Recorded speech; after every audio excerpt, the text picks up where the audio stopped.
By the way she talks, she rules the world. You can see in her eyes that no one is hurting. She's my girl, my super girl. And then she'd say, it's okay, I got lost on the way, but I'm a supergirl.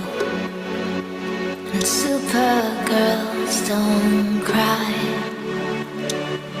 And then she'd say, it's alright, I got home late last night, but I'm a supergirl. And supergirls just fly.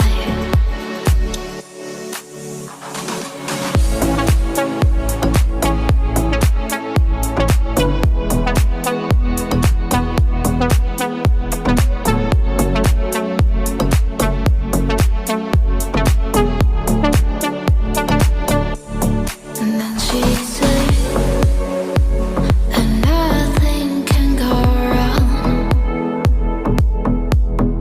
when you're in love. What can go wrong? Then she'd laugh, the night turn into day, pushing her fear further alone. And then she'd say, it's okay, I got lost on the way, but I'm a supergirl. And supergirls don't cry. And then she said, it's alright, I got home late last night, but I'm a supergirl.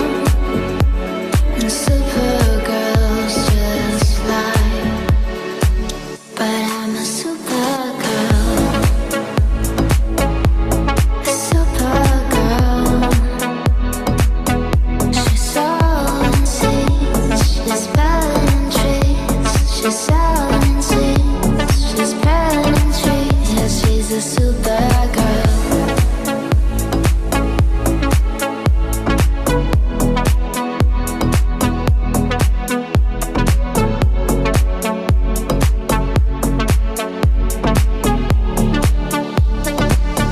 She's a supergirl.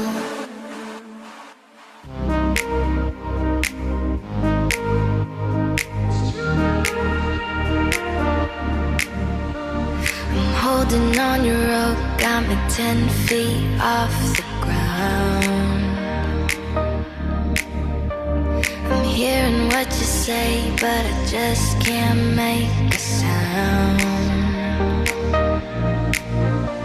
You tell me that you need me, then you go and cut me down.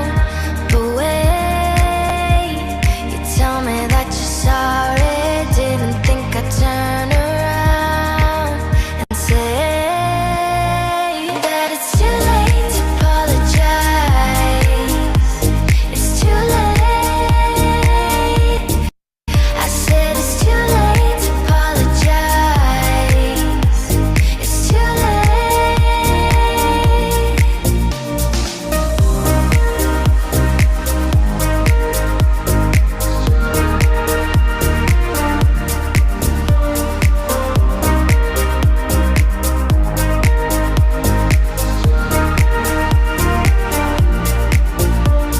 I'd take another chance, take a fall, take a shot for you.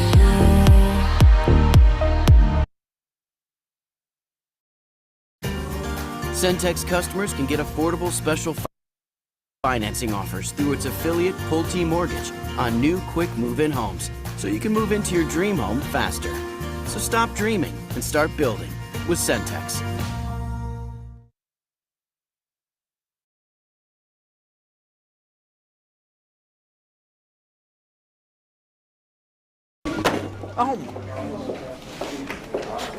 So is this up to date? Mostly. At my last job, we used this tool. I said it's too late to apologize. It's too late.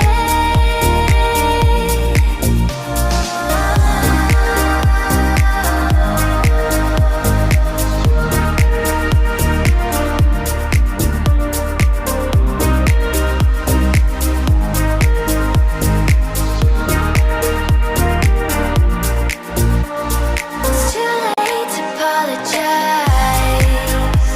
It's too late.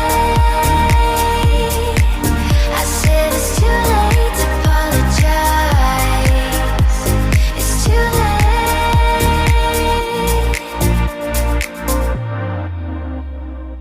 Baby, this love, I'll never let it die. Can't be touched by no one. I'd like to see them try. I'm a madman for your touch. Yeah, I've lost control. I'm gonna make this last forever. Don't tell me it's impossible. 'Cause I love you for infinity. I love you for infinity. 'Cause I love you for infinity. I love you for infinity. Oh, oh.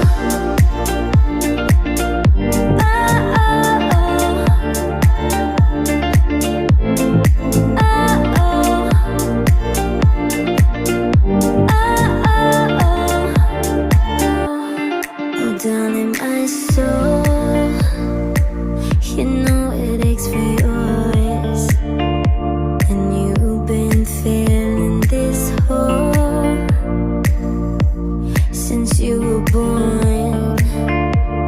Oh, 'cause you're the reason I believe in fate. You're my paradise. And I'll do anything to be your love, or be a sacrifice. 'Cause I love you for infinity. I love you for infinity. 'Cause I love you for infinity. I love you for infinity. 'Cause I love you for infinity. I love you for infinity. 'Cause I love you for infinity. I love you for infinity. Oh, oh.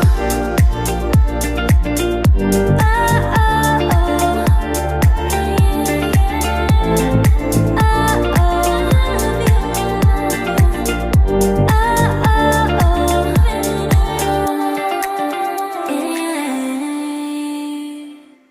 I was supposed to be sent away, but they forgot to come and get me. I was a functioning alcoholic till nobody noticed my new aesthetic. All of this to say, I hope you're okay, but you're the reason. And no one here's to blame, but what about your quiet treason? And for a fortnight there we were forever running to you. Sometimes ask about the weather. Now you're in my backyard, turned into good neighbors. Your wife waters flowers. I want to kill her. All my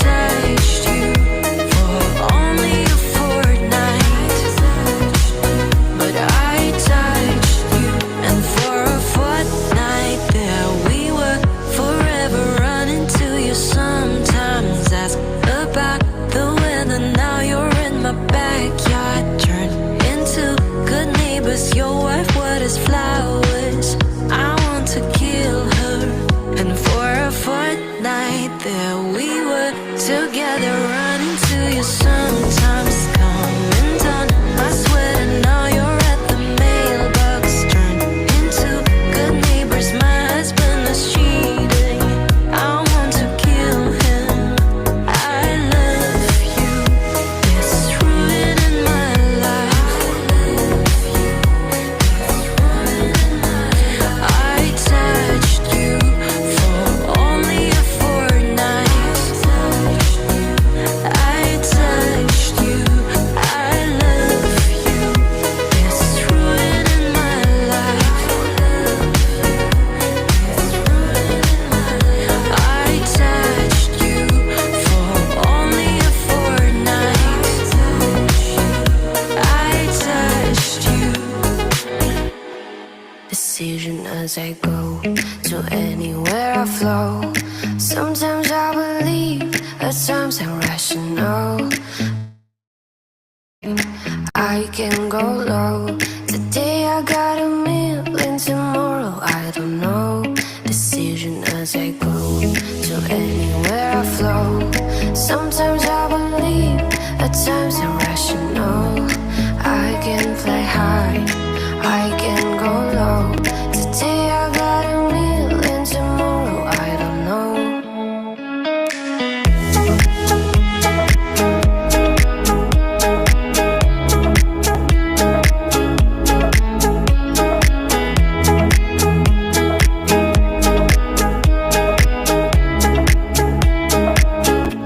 So claim me what you want, don't think about it. So we're all playing the same game, laying down alone. We're on and on, special and a glow. Hey, we'll make you cautious, love you, make you glow. Make me feel the warmth, make me feel the cold. It's written in our story, it's written on the walls. This is our call, we rise and we fall. Dancing in the moonlight, don't we have it all?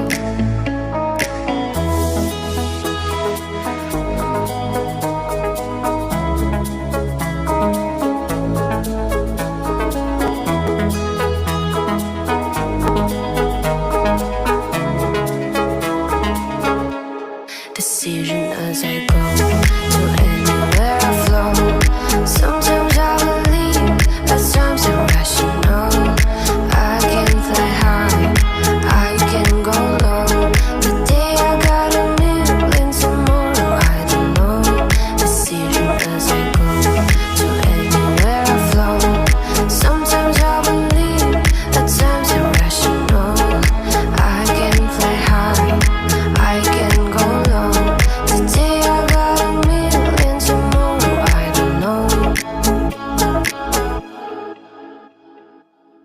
Darling, darling, we'll turn the lights back on now. Watching, watching, as the credits all roll down. Crying, crying, you know we're playing to a full house. No heroes, villains, one to blame. Well, wilted roses fill the stage, and the thrill is gone. Our debut was a masterpiece, but in the end, for you and me, oh, this show, it can't go on.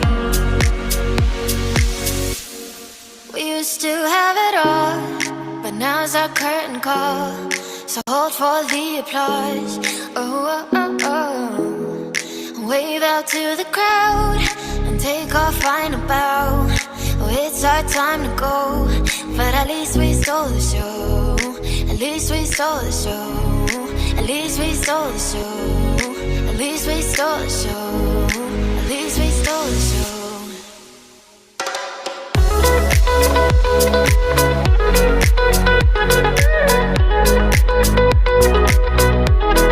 At least we stole the show.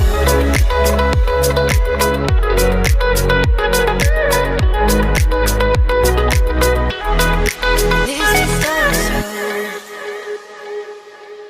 Darling, darling, you know that we were sold out.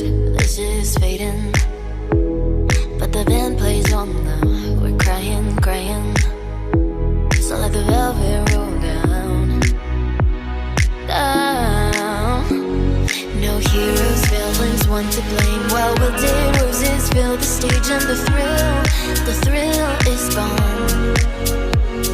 Our debut was a masterpiece. Our lines we read so perfectly, but the show became gone.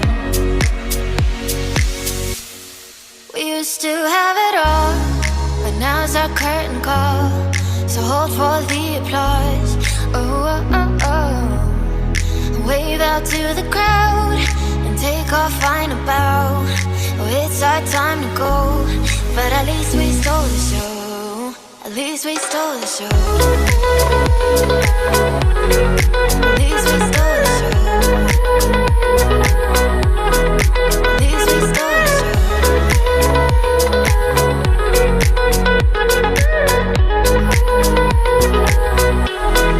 At least we stole the show.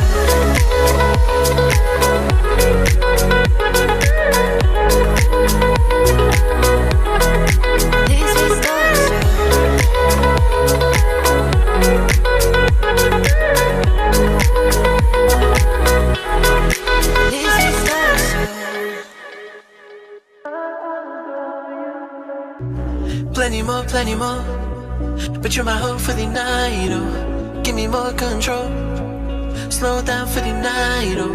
Let me know that you're down for the vibe. Are you down for the vibe, oh? We don't say bye-bye. You can see in my eyes that I'm on the rise, oh. I believe all the lies, but your body be smiling, though. These are the nights I love. 'Cause you know, baby, I adore you, can't ignore you,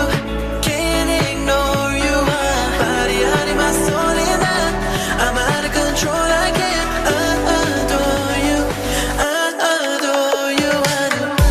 plenty more, but you're my hope for the night, oh, give me more control, slow down for the night, oh, let me know that you're down for the vibe. Are you down for the vibe? Oh, we don't say bye-bye.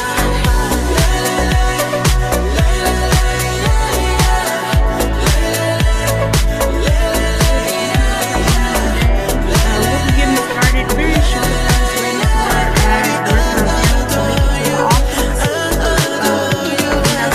Great information for you guys. Today we'll be talking about social media and real estate.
Not trying to be romantic, I hit it from the back just so you don't get attached.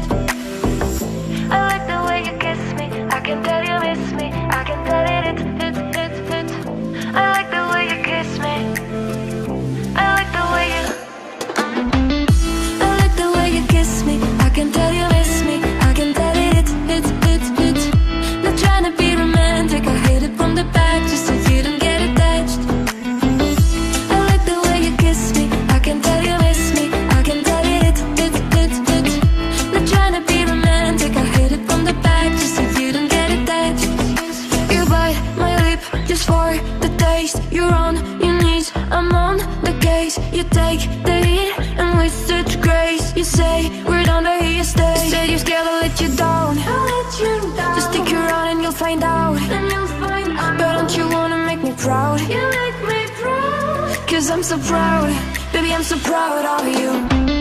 I like the way you kiss me, I can tell you miss me, I can tell it. Not trying to be romantic, I hit it from the back just so you don't get attached. I like the way you kiss me, I can tell you miss me, I can tell it. Not trying to be romantic, I hit it from the back just so you don't get attached. Do I stress you out? Can I help you out? Does it turn you on when I turn you around? Gonna make a scene, can you make it loud? Cause I'm so proud, baby, I'm so proud of you. I like the way you kiss me, I can tell you miss me, I can tell it. Not trying to be romantic, I hit it from the back just so you don't get attached. I like the way you kiss me, I can tell you miss me, I can tell it. Not trying to be romantic, I hit it from the back just so you don't get attached. I like the way you kiss me, I can tell you miss me, I can tell it. Not trying to be romantic, I hit it from the back just so you don't get attached. I like the way you kiss me.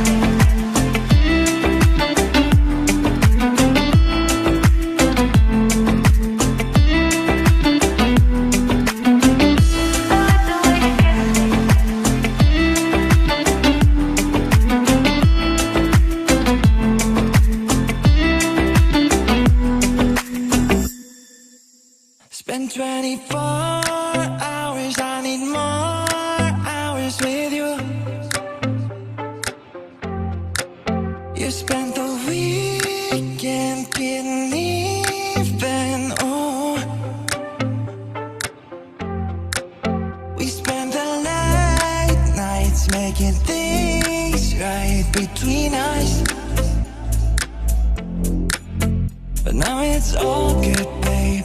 Roll that backward, babe, and play me close. Cause girls like you run around with guys like me till sundown. When I come through, I need a girl like you, yeah, yeah. Girls like you love fun and yeah, me do what I want. When I come through, I need a girl like you, yeah, yeah. Yeah, yeah, yeah. Yeah, yeah, yeah. I need a girl like you, yeah, yeah. Yeah, yeah, yeah. Yeah, yeah, yeah. I need a girl like you. I spent last night on the last flight to you. Yeah, yeah. Took a whole day of trying to get way up. Ooh. We spent the daylight trying to make things right between us. Oh, now it's all good, babe. Roll that backward, babe, and play me close. Cause girls like you run around with guys like me till sundown. When I come through, I need a girl like you, yeah, yeah. Girls like you love fun and yeah, me do what I want. When I come through, I need a girl like you, yeah, yeah. Yeah, yeah, yeah. Yeah, yeah, yeah. I need a girl like you, yeah, yeah. Yeah, yeah, yeah. Yeah, yeah, yeah. I need a girl like you. Yeah, yeah. Yeah, yeah.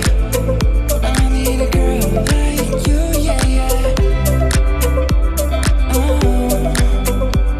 oh. I need a girl like you, yeah, yeah. I'm going under, and this time I feel there's no one to save me. This all or nothing really got a way of driving me crazy. I need somebody to hear, somebody to know, somebody to have, somebody to hold. It's easy to say, but it's never the same. I guess I kinda like the way you numbed all the pain. Now the day bleeds into nightfall, and you're not here to get me through it all. I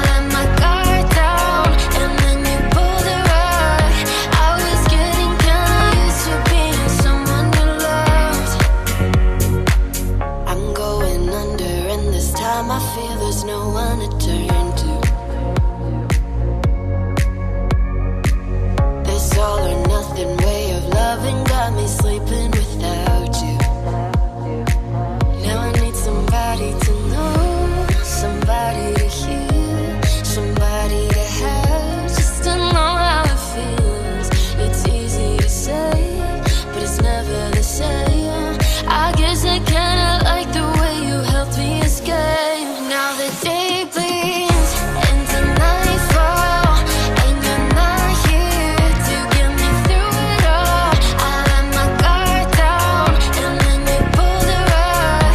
I was getting kinda used to being someone you loved, and I tend to close my eyes when it hurts. Sometimes I fall into your arms. I'll be safe and sound till I come.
Alrighty. All right, all right. So we are ready to get started. We are just missing one of our panel guests, but I'm assuming she's on her way. Haven't heard from her.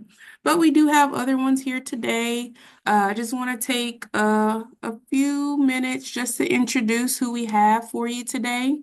So in the office here, we have Alasia Woodard. She is a member of the Laquana Davis Realty Group. Then also we have Joel Roman. He did our training a few weeks ago. He's with Capital Title. He's in the business development department. He had some great information for us for the training that he did. And I thought he would be a great addition to this panel. And then also we have, let's see. Oh, I don't see my other panel guest. Interesting. All right, either way, the two that we have here, they have good insights. So we'll just go ahead and get started. So if you guys don't mind, Alasia, if you could go first, kind of introduce yourself. I guess kind of say what social media, how it's impacted your business career, just starting out as an introduction. And then Joel, I'll have you chime in after Alasia.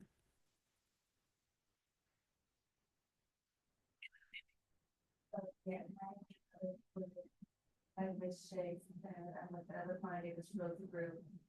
And I feel like the biggest thing about with social media. It's a tool. Oh wait, can y'all hear me? Now we can. Okay. I feel like the biggest thing with social media is it's a free tool that can be utilized to expand and excel your business. So with that, you're able to like reach more people, and which expands your network and ultimately can expand your business if you're promoting it and pushing content out there that could generate you business. So I think that's just understanding that is probably the biggest takeaway with social media. And then I guess we're gonna get into like different tips and tricks, right? Okay, yeah. So just understanding that, and then we'll get into the tips and tricks. It could definitely help build and expand your business. Thank you, Elijah. And before Joel, I'll let you go. I'm sorry, I do have my other panel guest. We have Jess. She is our head of marketing here at Brooks and Davis. She's a whiz behind the scenes. So I just wanted to introduce her as well. So after Joel gives his introduction, Jess, you can go as well after him, okay? All right. All right, Joel, you have the floor. Yeah, hi everybody. Yep, my name's Joel Roman, and I play the business development role here at Capital Title. And I take my role here in a literal sense. I help you develop your business. And I have a background in marketing and advertising. That's what I went to school for. And I graduated in 2010 when social media had just first come out. Like it was when Facebook had first come out. You had to have a .edu to even have access to it. And skip to now to 2025. It's basically where the forefront of marketing is, when it was not even mentioned in any of the classes that I took. But now social media is basically the new billboard, the new magazine, the new newspaper. It's where people organically go. So the fact that you can purchase ad space and get in front of people that aren't your friends or your followers, is pretty monumental. And the ad space is cheap too. So but the name of the game in marketing and advertising is content. So content is king, is a saying within the industry. And so I think it goes a little bit further than just merely posting, right? It's like what can these posts, what do people get out of the post, or what do people get out of your ads? Does it add value to them, and there's value in information. So it just goes beyond just taking the selfie at the closing. It's an opportunity to grab people's attention and educate them on the nuances of buying, selling real estate. So there's huge opportunity in that, and we'll touch on that when we get into the strategies part of it. But thank you for y'all's time today, and look forward to sharing some info with y'all. Thank you, Joel. All right, Jess, you have the floor. You're muted. We can't hear you, Jess. You're right. So, hey, everybody. My name is Jess. Also go by Jay Joseph. I am, like Shay said, I'm the head of digital marketing. I do all the podcasts that we do on a weekly basis here at Brooks and Davis Real Estate Firm, as well as, behind the scenes stuff with Mike as far as strategizing on how we can get more eyeballs on the company, more agents, information out of everything that's going on with the brokerage, along with my amazing team, Conchita. We have Sharita, our virtual assistants, who also assist in that area and making sure our flyers and stuff get out on a weekly basis. So that's my role here. Like I said, I think I mentioned I've been with the company for 9 years.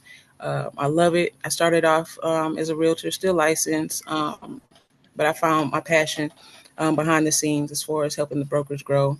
So that's my role here. So any questions you all have, feel free to ask in terms of social media, technology, and things of that nature. That's what I enjoy doing. Thank you, Jess. All right, so we're gonna go ahead and jump into it. Let's see. All right, can y'all see my screen? Yes. All right, so I just put together a few questions that I wanted to know, that I assumed everyone else would want to know as well. As always, if you guys have any questions that are not in this presentation, I just ask that you hold them to the end of each portion, and then we can get those answered. You can raise your hand or you can put them in the chat, okay? All right, so go ahead and get started.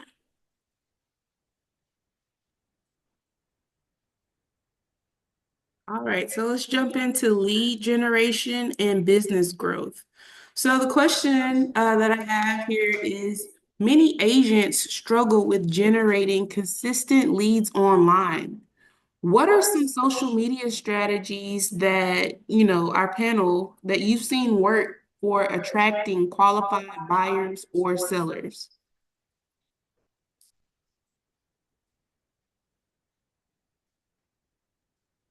Yeah, if you I can field that question. So I think, with generating leads, I think it's first to understand that, social media as a tool, there's so many different ways to utilize it.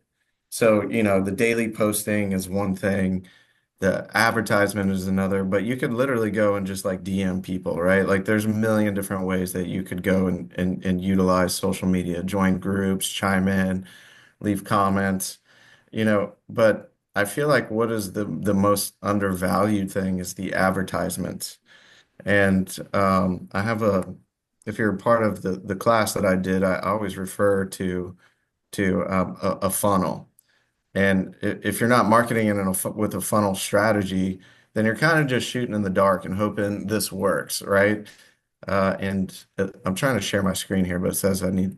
Oh, yeah, I can give you capabilities 1 second.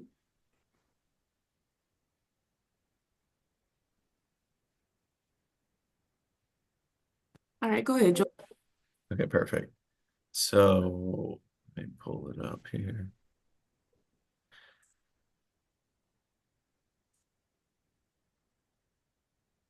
Okay, so basically, this funnel is a concept, and it's nothing that I've made up. It's been in advertising marketing from the beginning of advertising and marketing.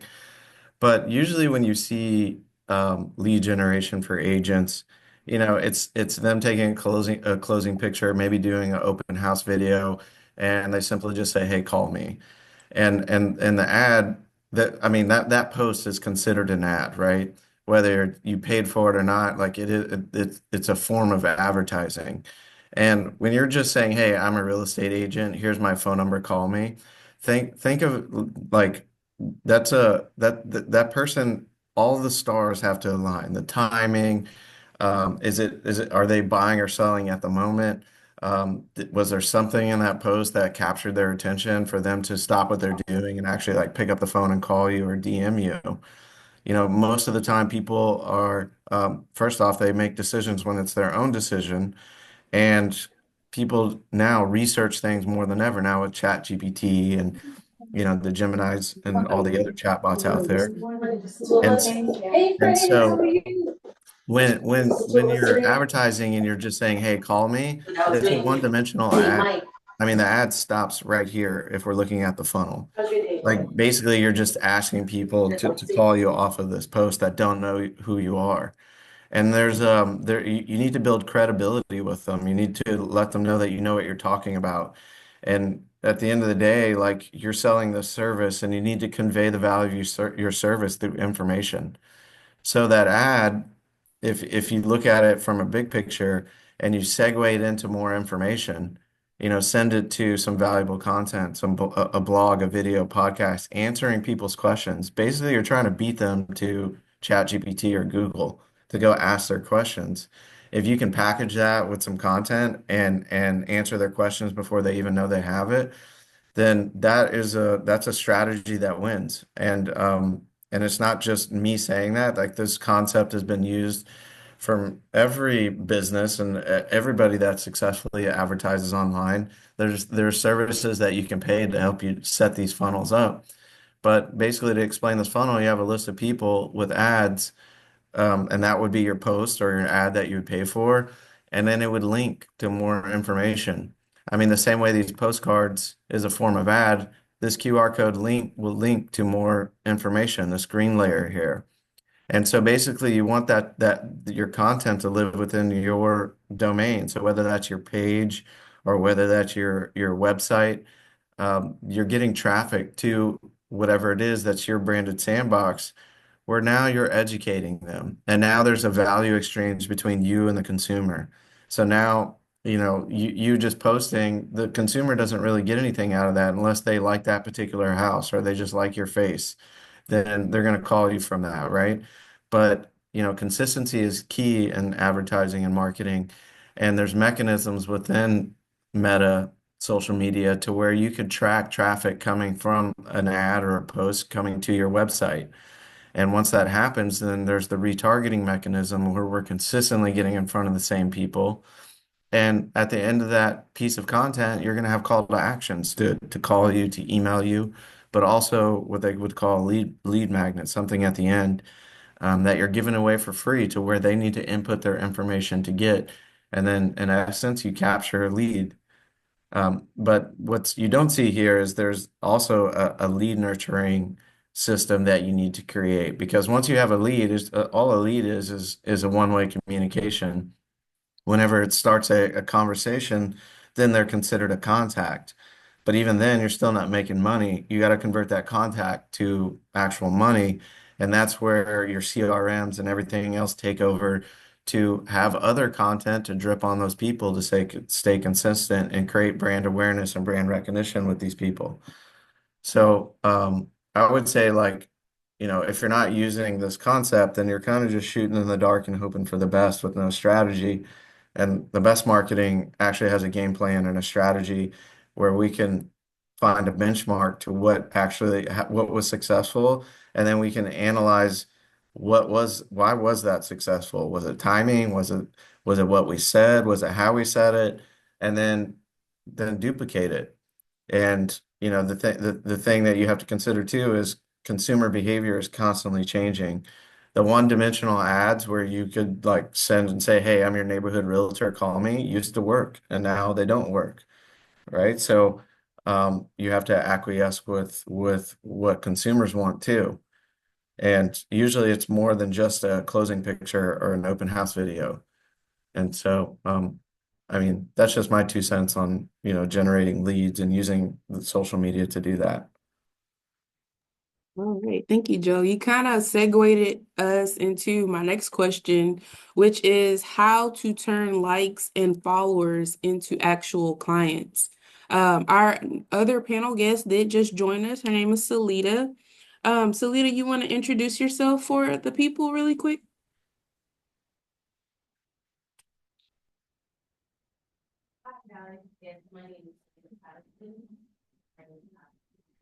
Wait.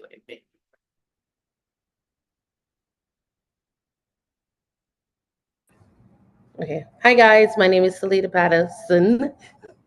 Glad to be here. Sorry, I'm tardy for the party.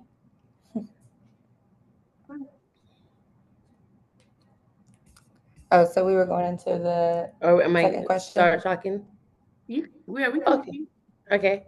All right. So the question was, how do we get people from liking our posts to actually going ahead and calling us saying that, hey, I want you to be my realtor? And I love what Joel said. He kind of sell it. He kind of explained all of it about having a call to action. And it's not just say, hey, I'm your neighborhood realtor, or here, take a home tour with me. But for me, I would, oh, they can't see us either.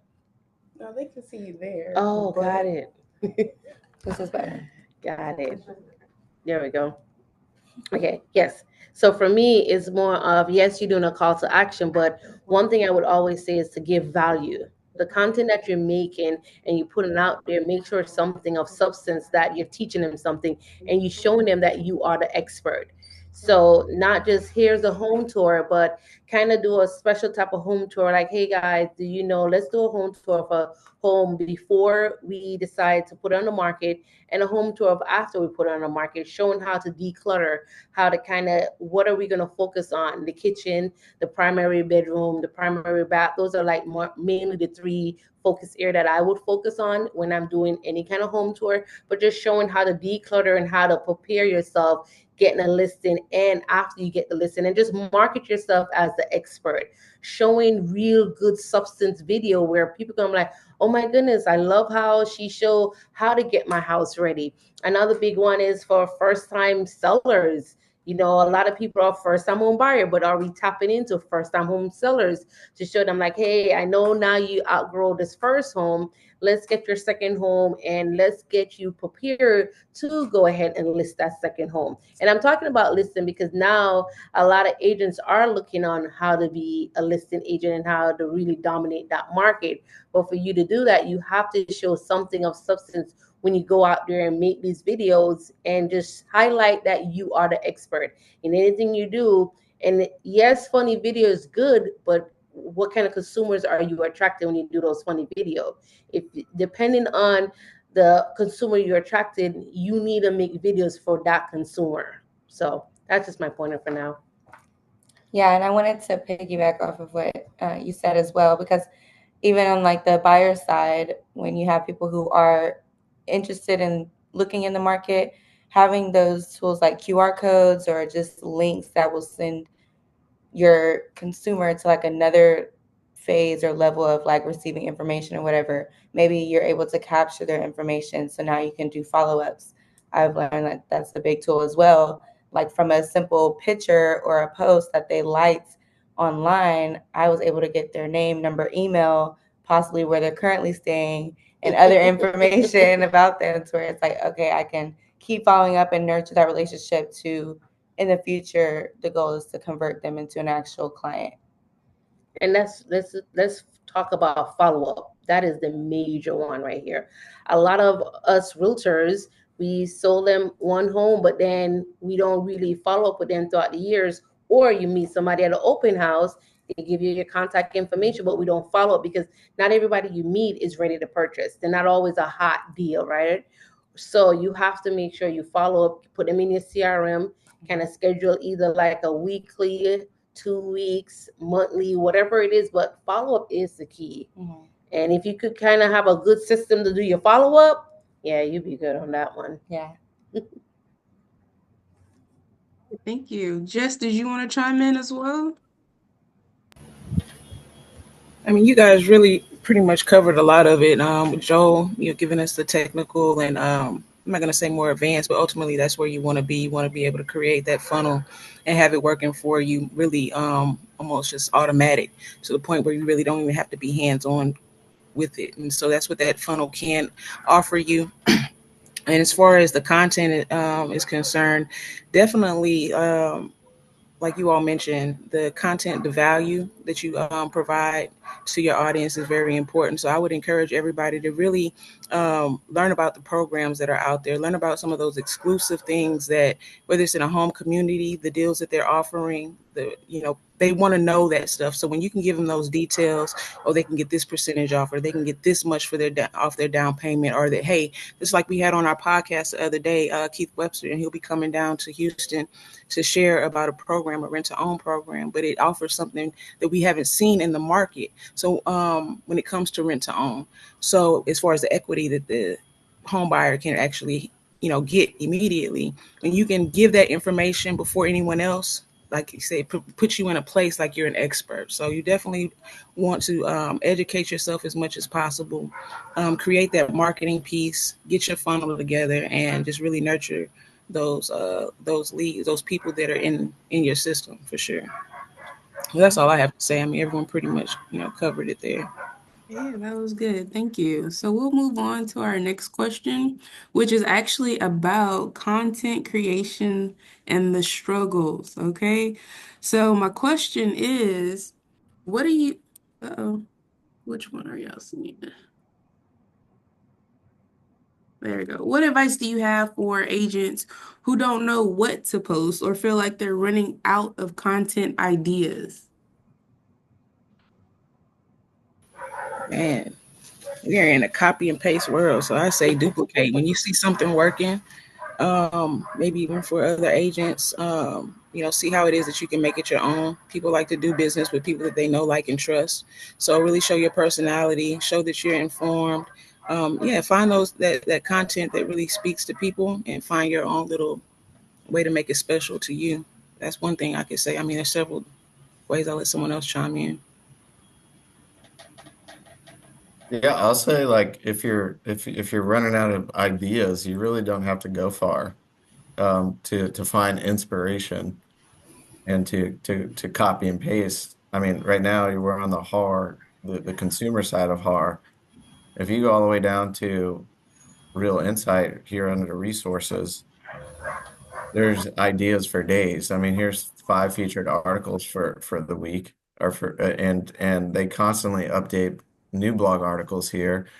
But there's a menu here where you can go to home buying, home selling, home value, lifestyle, moving, appraisals, finance. So pick a category, and now with Chat GPT or whatever it is, I mean, we could come to this blog article here, copy paste this whole thing and throw it into Gemini and say, hey, create me 5 social media post ideas out of this blog article. And we could do that till the end of time. I mean, there's with the internet and all of these tools, I mean, there's nothing, there's no reason to like fall short of ideas. And this is just one resource, HAR, right? So think about all the other websites out there. Like if you're into design, there's the Martha Stewart website. If you're into DIY projects, you got Bob Vila's website. If you're into more financing, you have Dave Ramsey's website. They all release blog articles, and they pay people to manage those websites. So why not just piggyback off of what they're doing and recreate it and come out of your mouth? I like that. Yeah. I usually go on R and do just repost it, but I like how we could just take it, drop it in Chat GPT, and it generates for us. So Yeah. that's cool. And I was gonna say, like, diversify your content as well. Like, you know, especially once people on your social media know you're a realtor, they would like to know other information as well. Like, you can take information from your lenders. Ultimately, a deal can't go through unless the finances are together. So I think I've found that to be valuable to a lot of my consumers on my social media. They want to know, how can I get into this? What do I need to do? What are the requirements? So sharing things like that as well, it just helps. Yeah, that's a good one. Cool. Good information. Thank you. So, another question as it relates to creating content. How do you stay consistent with content without feeling overwhelmed or burning out? You can definitely repost content. Like, if you post a video and it doesn't necessarily do well the first time, that doesn't mean you can't repost that video and it like go viral another time. That's happened to me before. So I always say, like, definitely just repost content as well. Like, as you keep your feed looking up to date, even if it is old content. Another thing, you could always post it in your story. So I'm constantly like putting in story, and that's a good one too. But like what Jess said, to kind of go out, and what you said too, is to go out, not just talk to your lender, but go in a certain community, interview those sales consultants. Because if you start hitting community, you should highlight each community, you will run out of content. Yeah. You know, and even if you ask the same question to different sales consultants, they're going to all give you different answers, and you're going to get a different perspective based on that community that you're in. So if you want to highlight, hey, this community is giving you XYZ towards your closing costs or towards buying down the rate, or, you know, find out what are the incentives that they're doing and highlight it. And if you kind of have that idea, then you definitely kind of, you know, showcase different stuff like your lenders, and showcase this community. And, you know, then you could even do appraiser or even inspectors, like, hey, if you want to inspect a home, what should we look for? And so you just have to be creative. Yeah. You know, just have to start. Yeah. I think that's the major part, is starting. A lot of times they start and they feel this overnight of success, like, oh, I want, you know, 1 million views on this one video, and it don't work. Then they try 5 more videos, it don't work, and then they give up because they're wanting that instant gratification. And sometimes you just have to show up even when you don't want to show up, and just be consistent with yourself, with saying that, hey, if I'm posting 3 times a week, no matter how my week get busy, I try to give that 3 times a week.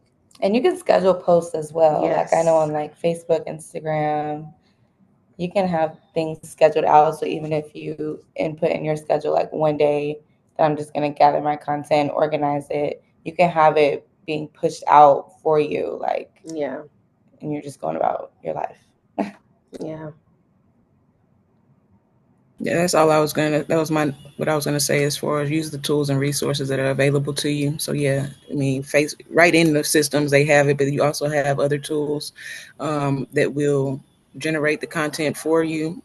Social is one of them that I know that we use. If you're into AI, you could just put it in a description and it'll generate an image for you. That's something that you can use. But yeah, definitely use the scheduler. It has an in-house scheduler in that one as well. And like Mike encourages us is to plan your week out, so take a day out of your, whether it's a Sunday or whatever, and just say, hey, this is what I'm going to focus on. I want to post 3 times a week, 5 times a week. Get your content together, get your reposts together, and just schedule it out. It'll pay off in the long run. It may seem like a lot of work at that time, but at the end of the day, you don't have to worry about it for the rest of the week, and you'll feel a lot better about it. It's just a matter, it's really mindset as well. You just have to commit to it. And that's pretty much it for sure. Yeah, I can definitely attest to Mr. Davis and his, for lack of a better word, his anal activities. He's very, I don't know how do you say it. Like what's a good word for time management? He's on And top of that. So, yeah, I would definitely say, yeah, blocking off your day, down to the minute actually is very helpful. And it helps you stay on task, and it helps you get back on task if you don't stay on task. So, it's 1 o'clock. Oh, I've been doing something I wasn't supposed to do for an hour. What am I supposed to be doing at 1 o'clock? So yeah, I would definitely agree with that.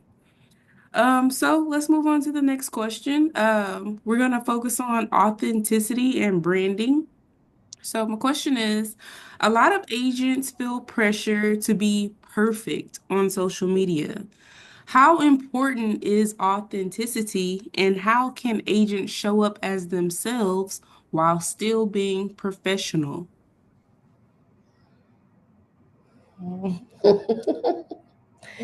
Go ahead. No, you go. All right. So that's a good one. That's a good one because you do want to be yourself, but you do want to still know that it's business. And the cool thing about social media is that nobody really knows until you tell them. So you could paint a nice little picture, and it could be all lies or it could be your honest truth, right? And for me, I feel like I show up me. But of course, I do work on me as well. So I don't want to be fake. I don't want to pretend as if I'm somebody I'm not. So I do come off very professional, but then I do have my silly side. But I know that not everybody don't want to see every single thing. So there's certain things that you don't need to post. If I'm going on a girls trip and I'm in the club, we don't need to post that. As much as sometimes people do like to see those, I would call it, like a better word, ratchetness, but there's certain part of it that you don't need to post every single thing because, like I said, you always have to think about your clientele. What are the clientele that you're trying to attract? And certain clientele don't want to see that. And of course, they're on your social media and they're watching and they're lurking, but you have to know what is appropriate and what is not. And even your moments that you want to really like kind of like tell people off, you have to keep that because sometimes I've seen people go on social media, they start ranting and they start cussing everybody out and they start doing all these extra stuff. And I'm like, okay, I get it. In the moment you're mad, you're heated, call that one friend, vent to that one friend, but don't go on social media. That's just what I would say on a professional level to kind of limit what you're posting that's not for the day to day. What do you think? So I have a personal and a separate business page. Okay. So you can keep it separate as well. I mean, I integrate them together where I feel like it's necessary because a lot of people on my social media know me in real life. And if they don't know me in real life, they feel like they do just because my content is more like everyday lifestyle kind of based. So people just kind of get an inside scoop into my life, even though I'm not sharing everything about my life. Whether so that could look like me literally being in the office, or me being like having lunch after they just saw I was at a new construction site. Like it's kind of just fluid with my real life, but I'm not oversharing in a way that could, be off-putting to a potential client. Yes. So I think in order to integrate like authenticity with still your professionalism, I mean, it's social media. Like you said, you can put whatever image out there, but if it really is you, like, your people will be attracted to you regardless. And I feel like you could leverage that in that way, Yeah, I think social media has changed a lot. I think the industry has changed a lot, and what it even is, how a realtor even comes across and even looks. So, I mean, I think in the past it's been very uptight, professional, but now you see a lot more laid back, relaxed realtors. Just really, just doing their thing, and like it really just comes down to who your audience is and who it is that is attracted to you. It's not you're not going to be for everybody. So I think it's really a balance. I think you said the word really. Is oversharing. You might want to be cautious about the oversharing part, but sure, your clients might be the ones who love to turn up and enjoy that aspect of you, and say, hey, after we close on this house, we about to go out and celebrate in a real way. So, you just have to really, I just feel like be true to you, and find what value you provide. And I feel like if you can offer that value, that's what's going to resonate to people more so than what it is that you have going on in your personal life, because ultimately their goal is to purchase a home or to sell their home. So don't be fake. I know it can be very tempting when it comes to social media, but just be you and get your message across to your audience, to your tribe. Yeah, and I think too, like what we're talking about is daily posting, right? Again, and going back to the strategies, that's one of a million strategies. And I feel like you could probably burn yourself out if that's what you're doing, right? It's like, here's me, here's my day to day.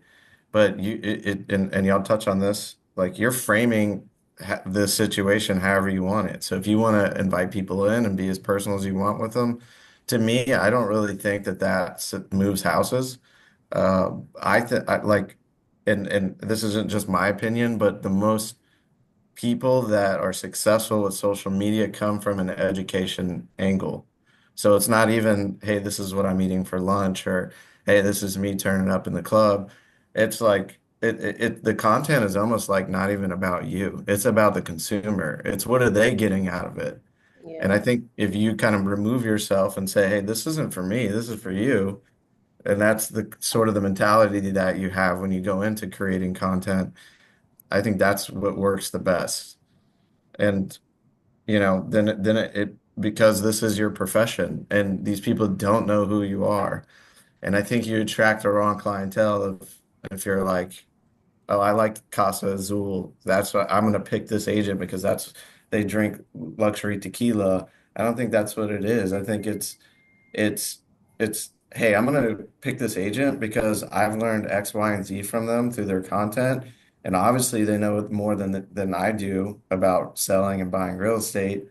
And they mentioned the area that they do business in, and that's where I live. Like I've gotten stuff from this agent, and they've educated me.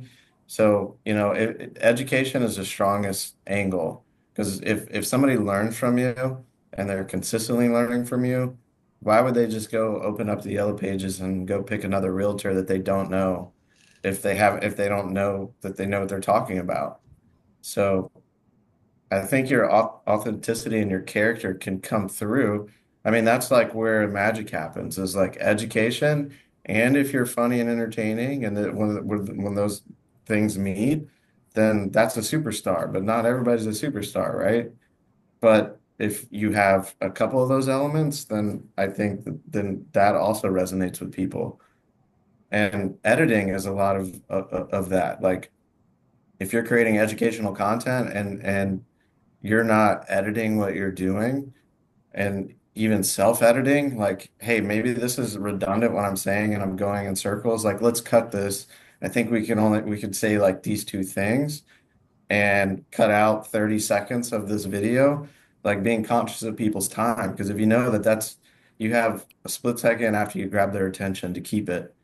And so if you're conscious of their time and then your character comes through too, and it's educational, I think that's kind of where the sweet spot is. Yeah, definitely balance. I agree. Education probably would be the leading point, that would be most attractive us. But you're not gonna leave it's relationship building as well. You know what I'm saying? So I feel like in that, whatever it is that you're sharing, you may also find that person. And I know in several cases, someone may post they like cigars or something, and you have another person that said they enjoy that too. So that starts the dialogue and the conversation. Just like if you were out at a networking event, so balance. But I totally agree. Education is because ultimately that's what it's about, buying and selling houses, so. Right. Thank you for that. Very good information. So next question about authenticity and branding.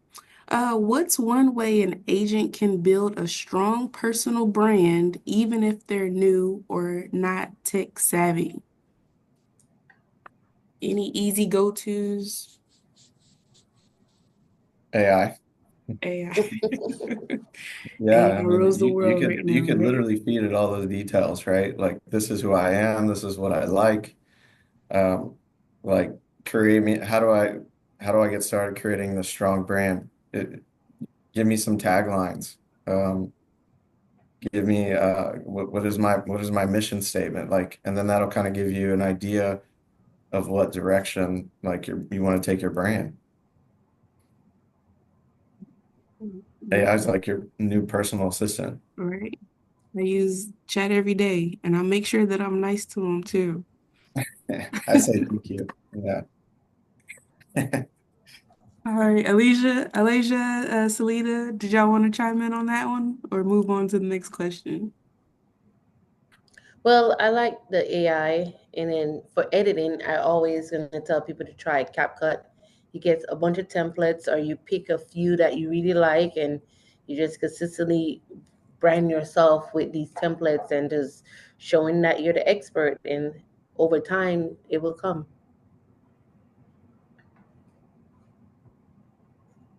Good, good, good.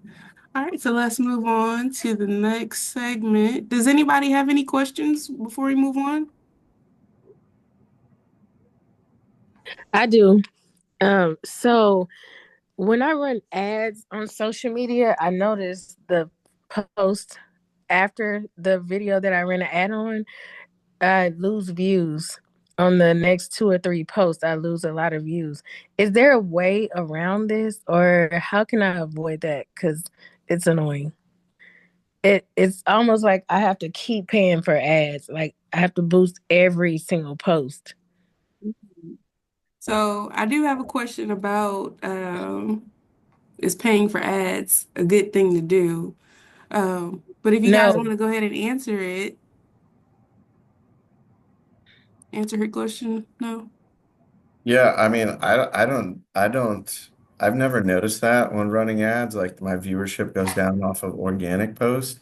But, I wouldn't be surprised for if there's something in the algorithm that entices you to put more money into advertisement because I mean that's what you have to look at. Like, what is the core value of these networks, of these platforms? Right. Like Google's in the business of answering people's questions. It even tries to answer your question when you type it, right? And so like part of SEO is like how much content are you putting on your website and how often are you updating it and then keyword optimizing that content. And that tells Google that you're still active because the last thing Google wants to do is recommend a website or a business to somebody and they call and they're not practicing anymore, right? Because then that discredits Google. So you take that same concept and you go to social media. What is their whole goal? Yeah, it's to like network people, but it's free. Like they're not in the business to for free, right? They make their money on ad spend. So it wouldn't surprise me like if you ran an ad, if for some reason like they suppress your posts after, because that's their goal, right? Is to make more ad money. Crazy game. Yeah, I that's all I could think about is the algorithm as well. But and just naturally, I mean, you're putting money into it, so of course, and it's gonna seem like that. I mean, you're getting thousands of views on one post, and then you got like 68 on another one, that you put out immediately after that didn't put any money into. So yeah, I could see that for sure. So I don't know. Should you get started in? That's a good, as far as ads, should you even get started? Does it trigger something? You know, Is that on Meta that you're doing that? Like Facebook and Instagram or TikTok? Meta, definitely Facebook and Instagram. I haven't ran ads on TikTok. I don't even really focus on TikTok. I edit my videos and on Instagram, and then I post the Instagram video on TikTok. I don't even look at TikTok like that, but I might start focusing there. I love TikTok's algorithm. I don't know. I feel like that. I mean, I haven't. I rarely for my personal stuff. I rarely even get on. I do it Instagram and TikTok. I mean Instagram and Facebook, but I just can noticeably see the difference in TikTok's algorithm and the amount of reach that you get.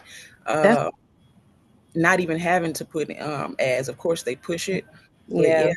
I mean, definitely check out TikTok. I'm a late arriver to TikTok for sure, but once I got on there, I'm like, okay, I love it. TikTok is just so confusing to me sometimes. I have to put in time and effort to figure it out because it's confusing. But you won't figure out the algorithm. The TikTok has published saying that the algorithm rewrites itself almost on a weekly basis. So if you think you figured it out, then it changed. Switch it up. Yeah, I was gonna say like the biggest difference I see with TikTok versus like Facebook and Instagram is like Meta is more like Instagram, and Facebook is more like subscription based. They want to see like businesses, like real LLCs connected to it. Those type of pages, I guess, really like catch the algorithm on Instagram and keep it.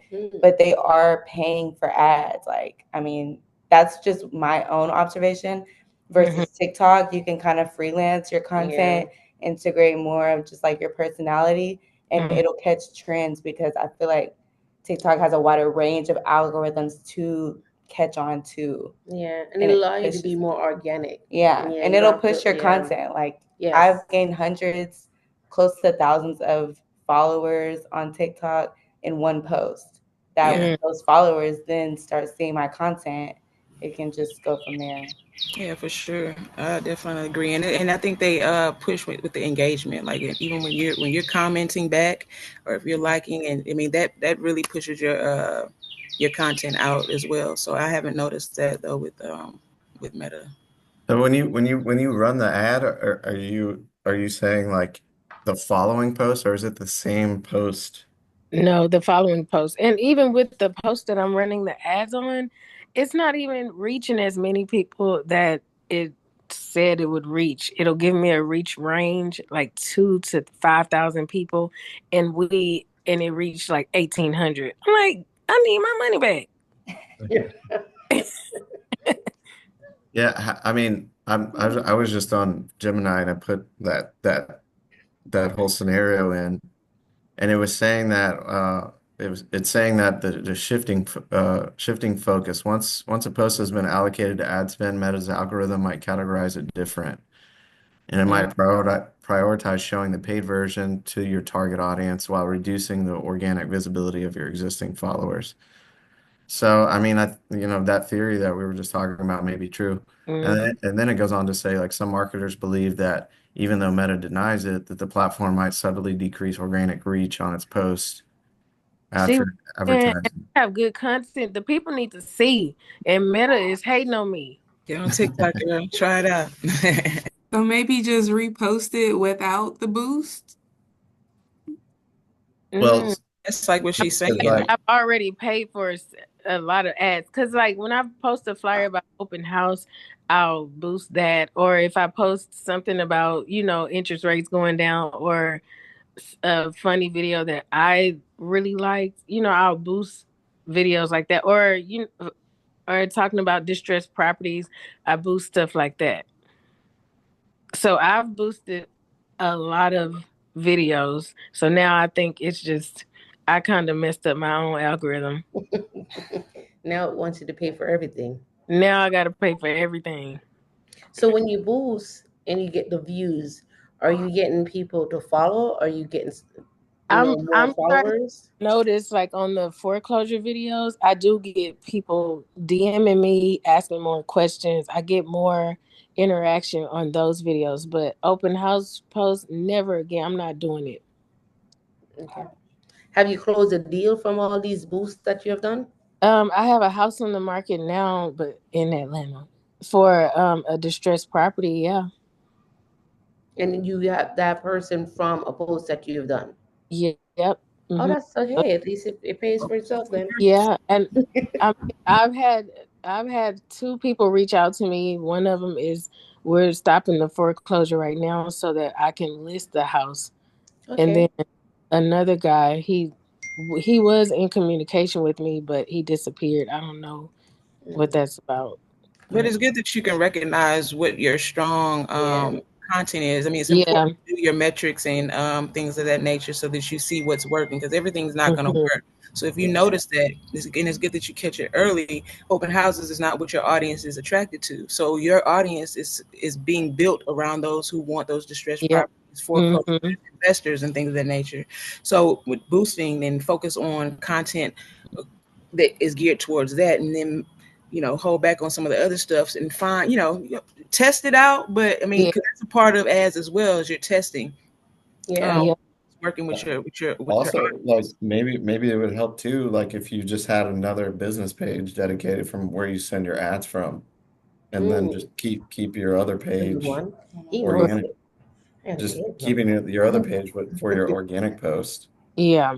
And then if you notice like, hey, that's the niche of like buying and selling distressed properties, you could even, customize your page title to specify that, Yeah. you Yep, know, your whole and funnel around it. Yeah, I think I'm actually in the process of getting that designation because I want that to be my niche. There we go. yeah, I Good would job, just Jessica. dedicate it. I mean, because it's free to create business pages. Like, why not just have one dedicated to that? Mm. And even when you're targeting specific neighborhoods, like, because I'm a big believer in ads. I mean, the fact that you can spend $1 and get in front of 200 to 400 people. I mean, you can't even spend $1, going to lunch or whatever, right? Like, you buy a bottle of water for $1. That's about it. Like, the fact that you can reach that many people, that's to me is huge.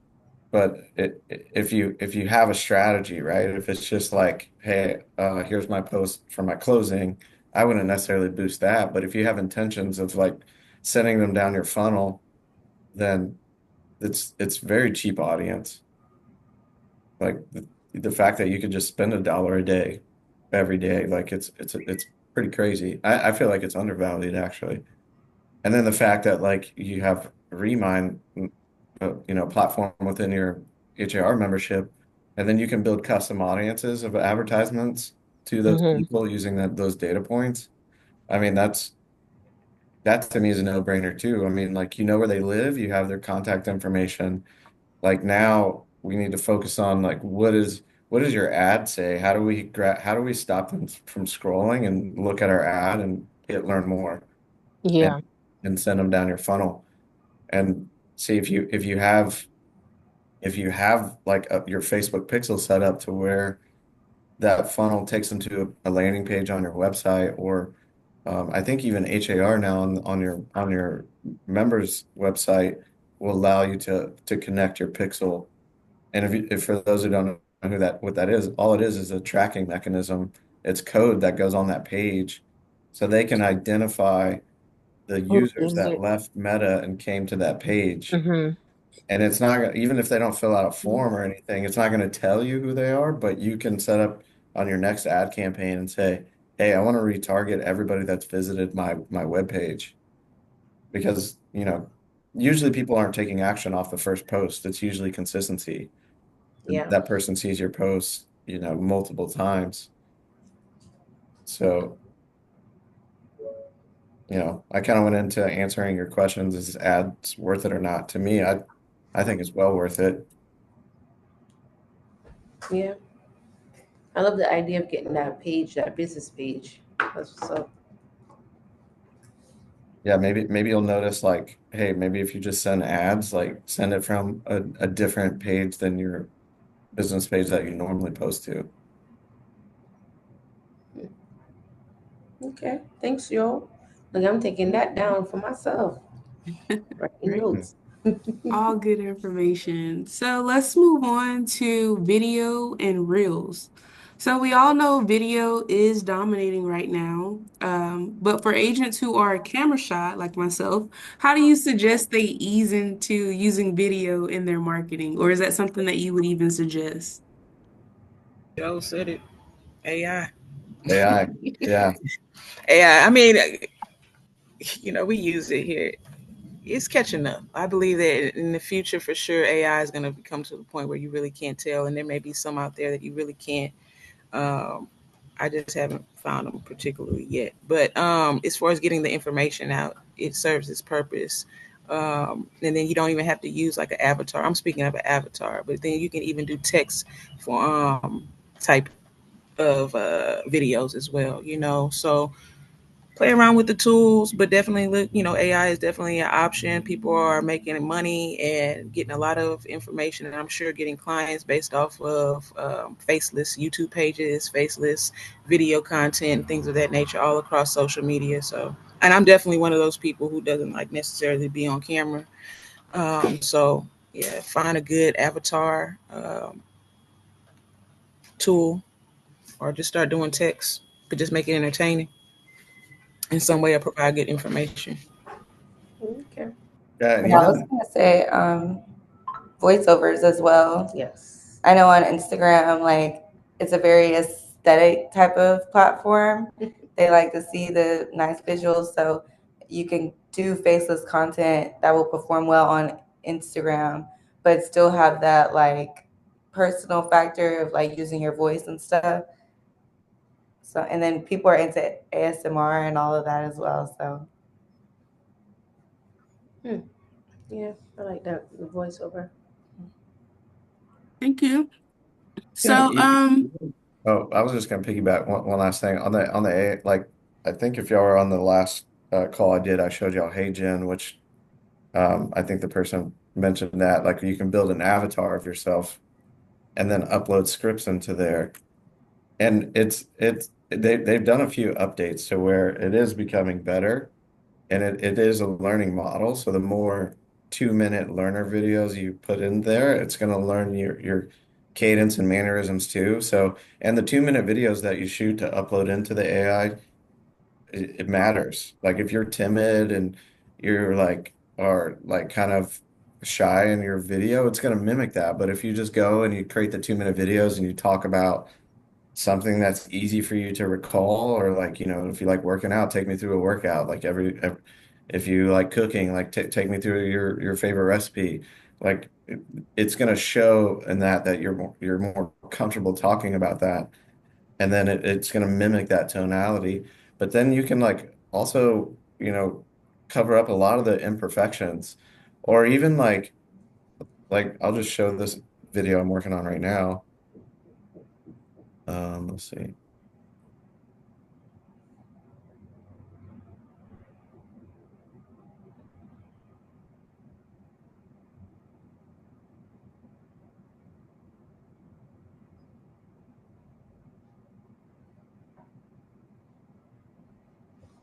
So like this is a AI video, but this is we use this pretty much internally, but so this is one of my closers and he's talking here, but then we have these graphics and visuals that we layer on top, right?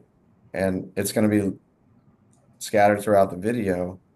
But really like if like okay, like you're only going to be showing in the video like maybe a third of the video, so 2/3 of it is just B-roll and everything you're overlaying, then you really just need to shoot, like if you didn't want to use your AI version, you just need to shoot this much video of you saying the first 2 lines, maybe the middle 2 lines, the last 2 lines of an organic video. And then there's an AI tool called 11 Labs that's very good to where you can just talk into a mic and then it's going to create your AI voice to do those voiceovers. So really, like if you knew how to edit, then you really only need like 3 pieces of the video that you shot organically, and then the rest you can just fill in the gaps with B-roll and your voiceover. So maybe your intro, maybe a couple spots in the middle of the video, and then your the ending of your video is an actual real video you shot, but then in the middle is just B-roll and voiceover.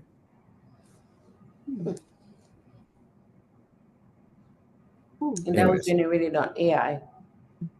Yeah, this was the video I just showed y'all. And what was the name of the app you said it was? So I use HeyGen. So And you said something with the L. 11 Labs. So 11 Labs is a voice duplicator. Basically, like you just talking to a mic. I think it just needs like maybe 30 seconds or a minute of you talking, so that way it can like get your cadence and your mannerisms, and then it just mimics it. Can you put those in chat? Because that was one of my biggest fears of I needed an AI video with doing it because I was like, oh, what if my hair's not done? I didn't want to get on there and do live videos. So can you put those two apps that you talk about in chat? Sure. Yeah. So like this is AI here. Texas, you want Can y'all hear that on your end? yourself from cyber risk. That's why at Yes. So all of this, like where he's talking on camera, property in Texas, you want protective measures. matter of fact, like all of this here That's why at is made with AI too, but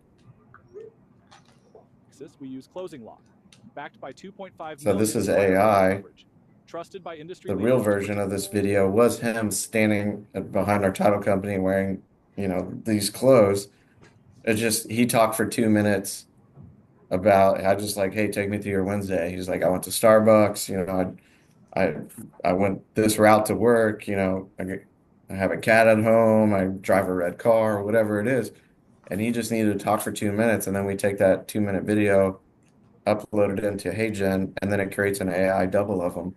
And then from there, we just go to ChatGPT or Gemini and say, hey, why shouldn't you overprice a listing and when putting it on the market? Write me a monologue. And then it writes that monologue that you just copy and paste into your AI avatar. Put it in the chat. Check the chat. Yeah. So HeyGen, HeyGen, I believe. Mm-hmm. You putting it in there. And that app is $30 a month for unlimited videos, and you can do month to month. You can even do a free version. I mean, that's what we use at Brooks and Davis, and they have the free. It limits you on how many videos you can do, but I think you get 3 of them free. Yeah. So, I mean, it's definitely something you can try immediately for that. Yeah, the free version, I think they come out $720. But so to get 1080 videos, you'd have to get the $30 version, and they come out watermarked. But now there's AI tools now. You can remove the watermark, or you just reframe it, Exactly. And the other one was 11 Labs. So just ELEVEN 11 ELEVEN Labs. What is it? Is it 11 or 11? So we got All right, so let's move on to the next question. Still focusing on video and reels. Do you guys have like a top 3 short form videos that a real estate agent should be using in this day and time? I'm sorry, repeat that. You said the top 3, but short form videos, like I'm guessing maybe like shorts, or I don't know. I'm not social media inclined, so when it comes to shorts, man, I mean, we do long form content, so and then you can make them into shorts. So tools like Opus Clips, I believe Capwing, some of these other tools. If you do a long format, say you're just ranting about something, or maybe you're doing a podcast or an interview, you can have those cut into several different shorts, and they'll do it all for you. Create your titles, your descriptions, a lot of the time. So that's one way to get your short form content. I think that's easier. I know it would be easier for me than to try and come up with a strict short form 30-second or a minute 30-second script. You can kind of just go off and then take the best parts from your long form content. So that's my advice. Yeah, I'm more long form too, but like you could take the transcription from your long form and just throw it into AI and say, hey, create me 6 short form videos with a call to action to go watch the long form video. Like and then it'll create that for you. And usually too, like starting it off with a question usually like pulls people into the rest of the video versus like starting off by, hey, it's Joel with Capital Title, and I'm glad y'all are watching this video today. Today I wanted to talk about this versus like just, hey, are you thinking about selling your home? Here's the three biggest mistakes you're gonna make, and then getting into the content. I think that's kind of something that everybody's kind of picked up on, right? Is like when social media first came out, it was having the introduction. Hey, this is me, and this is my brokerage, and I have 3 kids at home, and it's like really the consumer doesn't care about that, right? They care about what's in it for them out of this content. Are you going to teach me something that I didn't know? Like that's kind of their mentality. Yeah, get your points together if you are just going to go straight short form. A lot of times you get bulletins. If you were doing on a picture, you'd want to have your bulletins. It's just straight points. Just kind of condense it and get straight to the point when it comes to short form. And if I can chime in, usually if I go somewhere where somebody have a pool in their backyard, I'll just record a video of the pool, and you can do that in 15 seconds and talk about the value a pool adds to a house.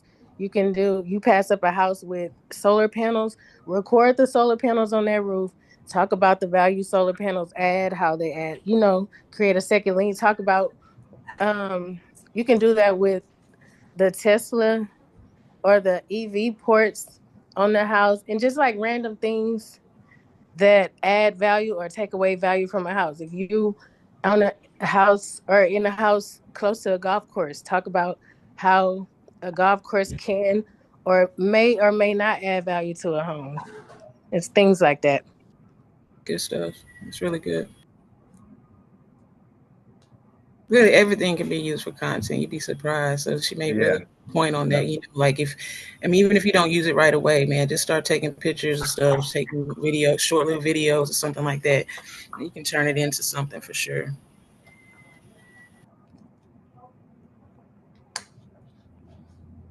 All right. So let's see. My next question, since you guys are bringing up AI a lot, how important are prompts? Like I know they're important in order to get what you want conveyed, but like, do you have like any prompt ideas to get some agents started with using AI if they're new to it? Or like what is your advice on, just starting AI and how to incorporate it into your social media posts? I mean, I would just talk to it like it's a person that doesn't know what you want it like it's your assistant, but they don't know how to do or why you want them to do what it is that you're asking them. So if you tell it, hey, this is my goal with this, these are things that I need you to consider, and also like things that I'm not even considering to you, but also too like just you could tell it your goal and just say, hey, what are some good prompts to ask you? This is my goal. And then it's going to give you prompts to ask it. Yeah, it's just like your buddy, your friend. Like literally, you can voice, you can text it, you can type it, or you can just use your voice, especially in ChatGPT. I'll just literally just talk just like what he said, and then test it out. If it doesn't give you what you want, and kind of say, no, that's not it. I was thinking more so along this lines, or like literally, it's really that simple.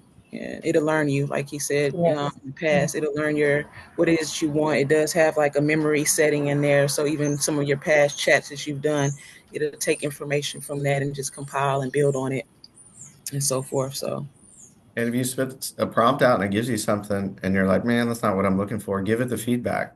And then just say, well, I was thinking more like this. And then it's just gonna keep going. Like it goes beyond the Google search. Like if you're just using it like give me this, you're basically you just use Google. But elaborate on what it is, like what's your goal, like give it some framework. If you haven't noticed, man, AI is where it's at. So if you're not on board with AI and ChatGPT, Yeah. you have to do another training on that. But I mean, like that's where it is. It's crazy because I mean, it does take. We don't have to think of that much anymore. It seems like. So if you are trying, I could definitely see some of the challenges that you may be facing, trying to figure it out and keeping up with what's going, being constantly pushed out there. But just test it, play around with it. I mean, because that's where we're at this particular point. And Good. So, a follow-up question with the AI, do you guys recommend paying for the advanced or plus versions like of ChatGPT or Gemini or like do you get more from AI if you pay for it or is it a scam? I've been fine without it. Yeah, I wouldn't say it's a scam, but it's like anything else. Like if you're gonna pay for the platinum tools and you don't use it, it's not worth it, right? But if you're gonna utilize it, then it's definitely worth it. But you can do a lot with the free versions. I mean, if you're being budget conscious, then I would just reallocate that money you would have spent on that and put them into ads. Hmm. But if you're gonna like go high level with it and connect it to all your emails and analyze data within Excel sheets and stuff, then it's definitely worth it. But Yeah, for marketing, you don't need it. yeah, because where ChatGPT may limit you, there may be another program or another AI tool that can offer it again for free or something. You just kind of you collaborate with your AI tools, and I find that that's pretty much what you have to do. I mean, ChatGPT it would even provide images for you, but they may limit you to 3 or 4. So you may need to go into another system or something like that to create it. Yeah, and if you need to know of another app, just ask it. Ask Yeah. Gemini. I mean that HeyGen app, and I use another one, Submagic and 11 Labs. I basically was like, hey, I help with my agents with a lot of video production.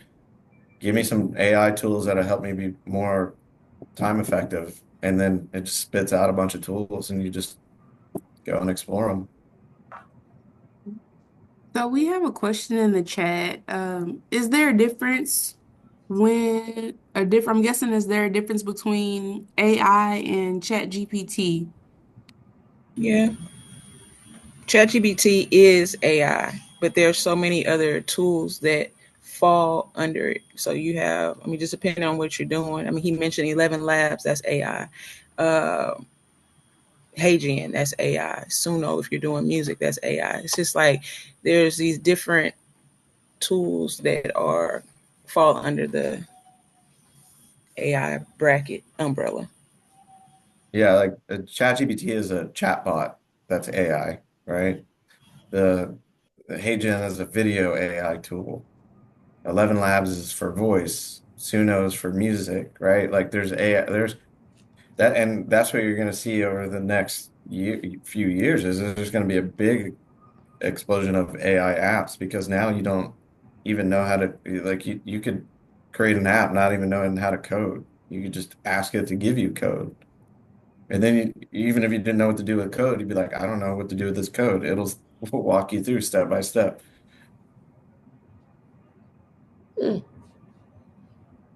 All Have right. you created an app yet? I actually was like, I worked on an app for like 4 months because I was doing video and like it was just annoying to like go find stock video to layer on top of like I so basically like I have Adobe and then I bring in stock video, layer it. And then I had this envision of like having your video transcribed and then you highlight, text or a sentence or two sentences of within your video of what you're saying. And then a menu pop up of like suggestions of videos it would overlay.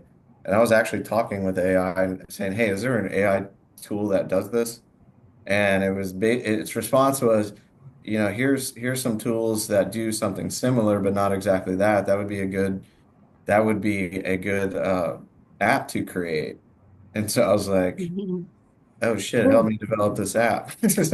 And then I worked on it for like 4 months, and then I found Submagic that basically does the same thing, except they have like a Magic B-roll editor to where it transcribes your video and you hit Magic B-roll, and then in like a second it layers videos on your video. What? What's the name of that app? Don't gatekeep. It's Submagic. Magic. Snap Magic. Snap. SUB. Oh, sub. Yeah. Now even on the like I think you can create a couple of videos for free using it.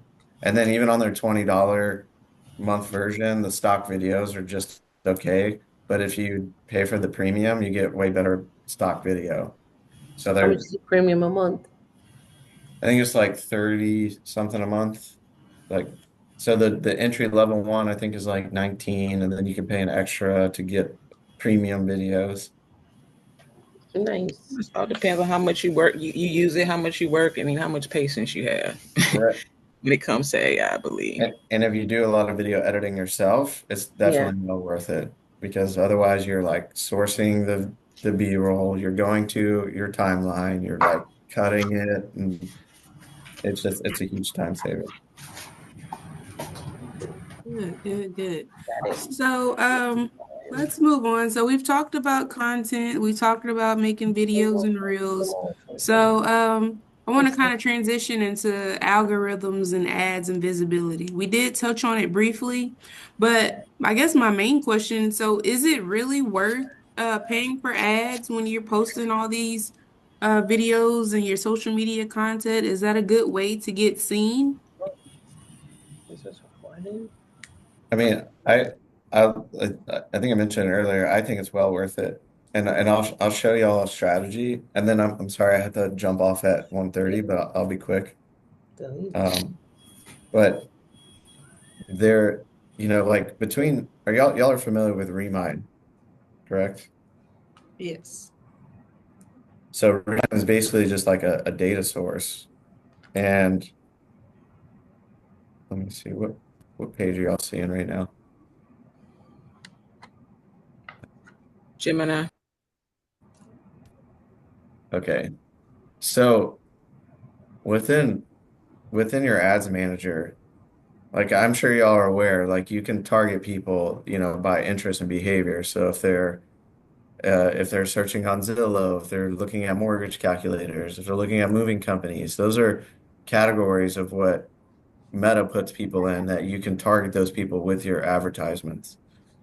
But a little known thing that people don't know is under your custom audiences, you can upload your own data set.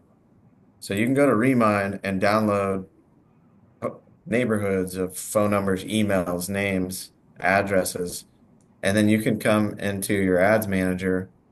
Now you have to have a business ad account, which is free to set up. But I won't bore y'all with going through that here. But long story short with this is like you can come and pull a list. Like here's a list of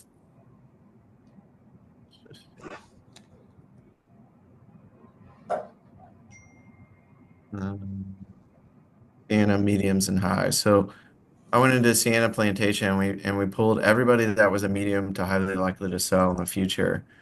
And now we just map out the data from a Excel that Remind gave us. And we say, okay, we got an email here. Here's the mailing city. So we say, hey, the person that I want to target lives in this city.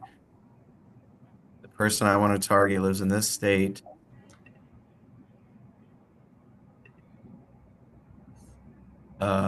They live in this zip code. And then we go down to the owners and we say, okay, the owner has this first name, this last name,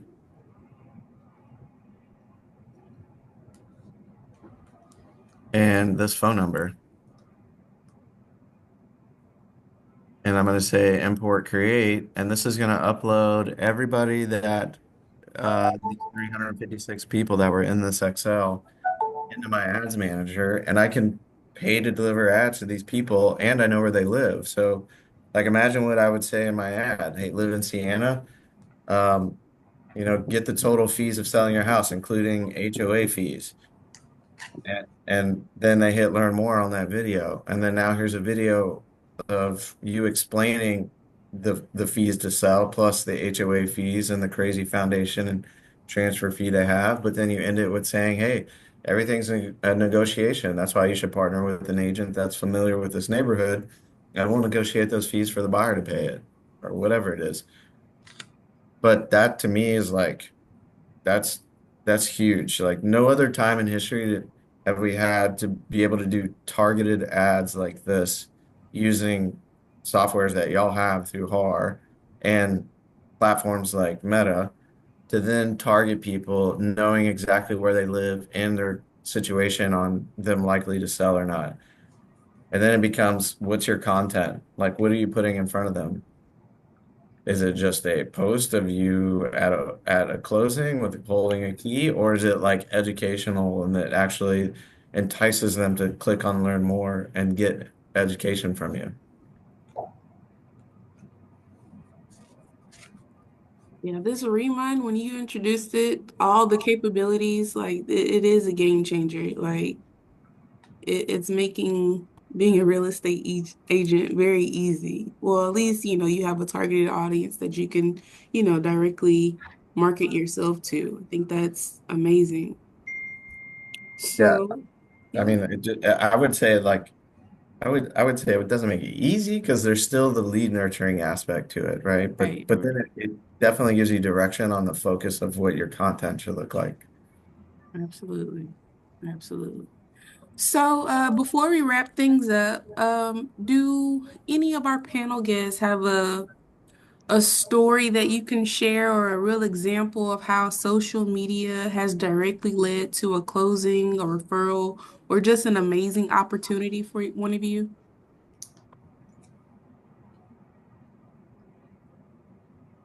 I mean, that's all I meet about, right? So I've been doing this 8 years, and I'd probably say like 80% of my clients is because of social media, not directly from a post or anything, but just consulting about it. And I've seen one of my agents in particular, not on Facebook or Instagram, but YouTube, just start from nothing. And his sister joined his team a few years back. She worked in like Memorial Hermann as like a medical director. So granted, she has like a really good like sphere of influence, but she on her first year, she closed 40 deals. And she said probably 60% of it came from their YouTube channel. And all they did was highlight subdivisions all through Houston and put their phone number on the videos and people that were, and that was kind of during COVID, so people were moving like I think it was like by 10,000 a month or something like that to Houston. So they were consuming like, hey, what neighborhoods to move into, Mhm. and they paid for Google or the YouTube video ads. So that probably helped too, but they're a full believer. They're also at an advantage because her husband is like a musician that's really good with editing tools. So he does all of their editing. So, I mean, but YouTube's considered social media. So I would say that would be my story. Thank Yeah, I you. would say testimony videos have worked for me in the past. With the closing of, whether it's a renter or moving a client into a rental or either closing, getting their testimony. People actually hearing from a person that you've actually worked with, it just adds that credibility to you as a professional. And I have actually gained clients from those testimony videos, whether it's from someone that they knew or just someone that was on my social media. So I would encourage you all to, once you close, capture the behind the scenes or the story or the testimony from that person that you worked with to help edify what it is that you do.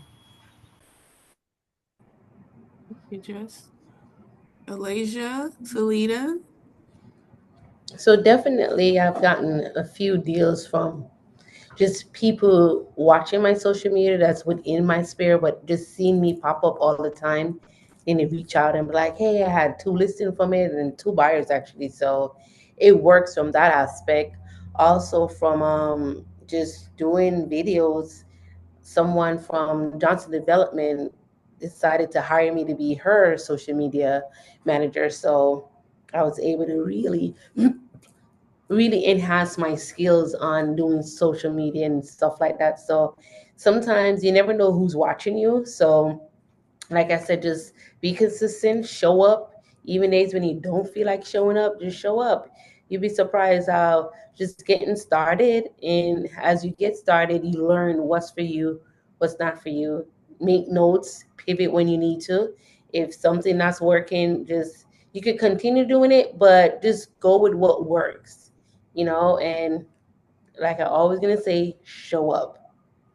That would be my advice, no matter what. And then yeah, for me, I would say majority, if not all of the closings I've had thus far have came from social media. Nice. Just because I have a personal presence on there, and then transitioning into like now my professional essence, I guess, whatever you want to call it. Nice. People just already knowing me and being interested in me, I guess. Now they're like, oh, she's in real estate. Okay, cool. And they've been following you. Yeah, So that's so they support. saw the journey of me even Yeah. becoming an agent. Nice. So I like that. yeah, down to renters, and I think my first buyer we got off social media as well. So And they never knew you. They just followed you throughout the years or throughout. well, a few of them I knew personally. Okay. And then if they weren't from that, I had a few referrals from personal people that knew me from social media. And then my first buyer, actually, I didn't know them, but they were from social media. Nice. That's what's up. Yeah.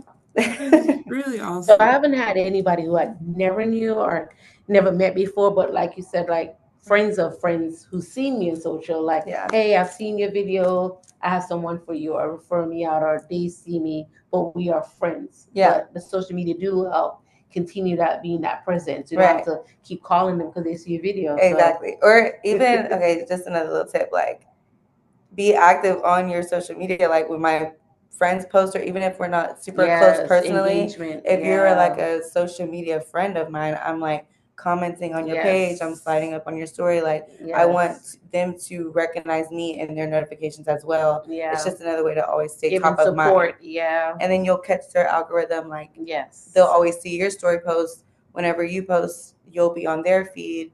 They may share your post. So just being present Yes. will help push your A your like page. goes a far way. Just liking, commenting somebody else's post and saving it too helps. So yes, definitely. Yeah. You're onto something. I like that. Go ahead, Jess. I think we cut you off. I'm sorry. Oh no, y'all didn't cut me off. Say what I said. All right, so before we shut things down, do any of you have any questions for Joel, Jess, Alasia, or Salida?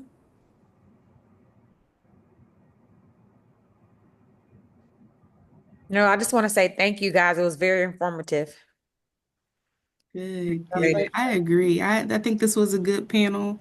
I appreciate each of you for taking your time out to drop some knowledge on us about social media.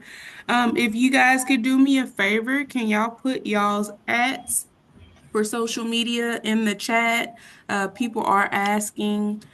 Just drop those so they can follow you and you can follow back. I don't know if that's a thing that you guys do, but they would like to have it anyway.